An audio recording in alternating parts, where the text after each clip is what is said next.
Hi folks, I just wanted to take you through another seminar. This one is geared for or geared to women driving their RV.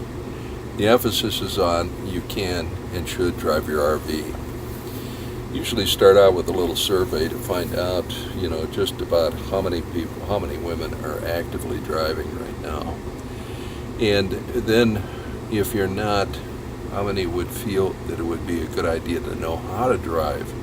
And so the skipping stone here is from, should you or do you to you should. There's a fear factor associated with, driving an RV. Driving your RV, for so many is a frightening thing. And for those around, sometimes it is a frightening thing for the people who you're closest to. But the reality is, you really ought to be able to drive these RVs. It is not that difficult.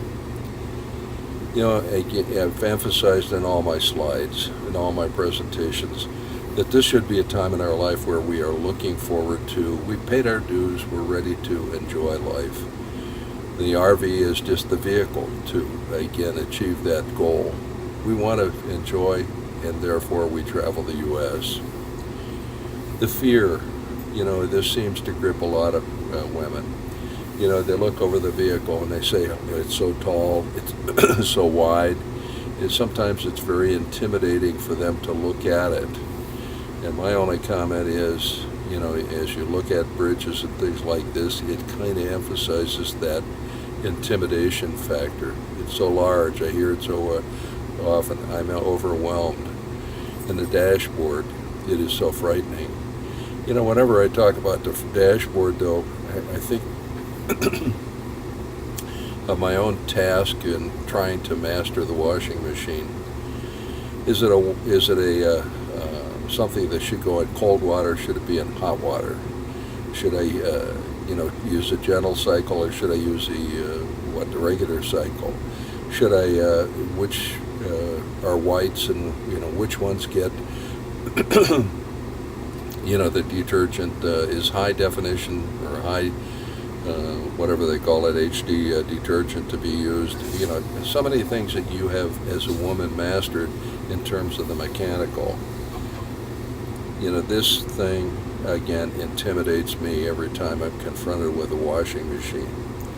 And the emphasis I'd like to have you get to is I can do it. Let's all, again, take a minute. And what I ask people is to, again, say to me as a group, I can. The dashboard. Okay, there are knobs, there are buttons on the left, and there's gauges on the front.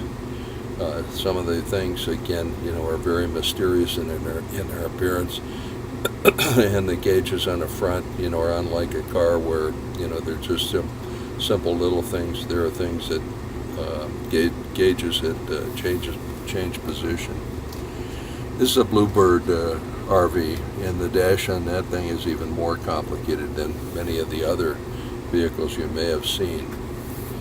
Again, these buttons, they just go on and on. This woman, Becky, she learned how to drive it. A fairly short woman, but again, was able to master it. I want to say again, you can do it. This is another woman. She came dashing across a parking lot to announce to us that, she had was thankful that she had learned because her husband died shortly after, the lesson. Valerie delayed it for a long time. My wife delayed it for a long time, and if you don't follow her blog, again, I would encourage you to follow her blog.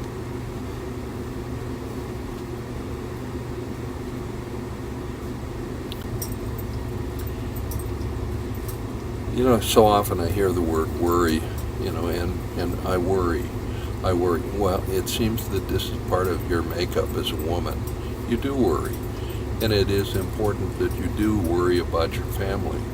But during this presentation, my hope is that we can change a lot of that to concern. We've seen the instruments. They're intimidating, but again, conquerable. You've conquered the washing machine. You can conquer this. Again, I want to emphasize, and I usually like to, or I'd like to make sure that people, say it out loud. I can. Whenever you look at the 4 safety principles, these things you've learned through the years, you've heard it over and over again. And in so many respects, it is very simple. Look out there and make sure that you do see what's out there. The big picture, get the big picture, see the lights turning ahead of you, or the head, or the stoplight that's about to turn red. See the lights on the back turn, or the rear lights on the cars ahead that are going on, indicating that there is a slow up. But again, the big picture, you can do it. You're doing it probably in a car. Eyes, keep them moving. As we get older, there is a tendency on our part to our muscles start atrophying. We don't exercise enough, and therefore, things start not functioning as well. Eyes, keep them moving. Keep the eyes moving all of the time whenever you're in the driver's seat. Anticipate what could happen. This is so important. I say it in so many presentations, but and these wonderful horns on the top of the vehicle. If you've got a motorhome, these are great. If you've got a regular horn, use it often. Get acquainted with it. It's a safety device. When you're rolling with this much weight and this much bulk, those horns are the vehicle or the means whereby, you alert people that you're coming through a yellow light, as an example. The horn, sometimes this too can scare us. That horn is loud. Sometimes in a pickup truck you don't have the luxury that I do in my motorhome. Separation, as much as you would like it, we all would like to be the only ones on the highway, alone out there. I show this all of the time with the idea that, you should get acquainted with the fact that many of these vehicles are separated. This guy's he's on his own. These are somewhat separated. Each of these vehicles, again, whenever they start clumping up, this is when the danger level rises. These 2 vehicles, again, riding close to each other.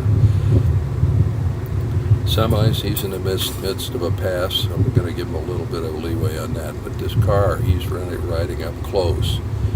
Okay, here comes a clump. Okay, when you have this group of people traveling together, if one of them has a problem, frequently that erupts into, now here's a bad clump here. Here's one where, again, the separation isn't there, and one vehicle in trouble all of a sudden causes, all of the vehicles to, again, get into either evasive action or, they end up colliding with each other. Clumping, though. Be alone as much as you can. Try to isolate and make sure that you're not, there's a big separation between you and any of the other vehicles on the highway. This is the goal that I think all of us should try to achieve. Again, I've mastered the washing machine. I can do this, George. I am and have been a good driver. Therefore, I should be able to master this vehicle. One of the things that I find with women, and it is particularly gratifying, is that they tend to go slow. When you're in a large vehicle like this, the last thing you need to be doing is charging through a RV park or any place. Whenever you get in trouble, if you're slow up even more, and if you stop, sometimes you can undo the problem. Sadly, so many of us as guys end up, again, not stopping, not going slow. And when you're not going slow, it's very hard to, if you do get in trouble, to undo the problem. Driving from behind. This is new. This is a new slide. Now, I like it. At first, I didn't know what, they were, what the people who were using the term meant. But it really means that you are driving your vehicle not based on what is safe for you, but based on the pressure from behind. The horns are honking behind.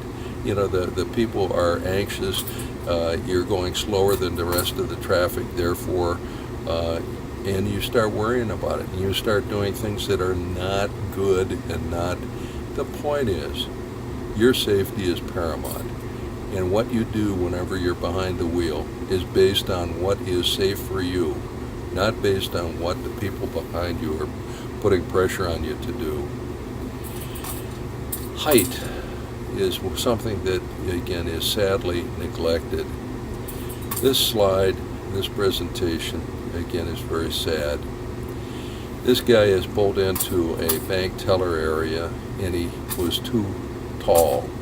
All of a sudden, he gets into that predicament, and again, he was going slow, but again, he caught the corner, and the whole thing came tumbling down. Sad situation. I can drive the vehicle. I can assess. I can approach, those fuel islands or places where there's overhangs. I can do it. I want to keep emphasizing that with you. Driving in adverse conditions. It can be the wind. It can be this kind of thing. It can be something as difficult as this, but the point is, whenever the streets are not in good shape, or the roads are, there are safety factors and there is adverse weather conditions, this is the time to pull off. Some people say, well, I'm not nearing an RV park. Well, sometimes the best thing you can do is pull into a service station or one of these quick trips or whatever you want to call them, and actually just stop there. Sometimes, just inevitably, whenever I've gone to the management of these stations and I say, the weather's bad, I'm having a hard time with driving in this bad weather, may we park here for a period of time, maybe overnight, and I've never been turned down. Just get out of the way, but people will accommodate.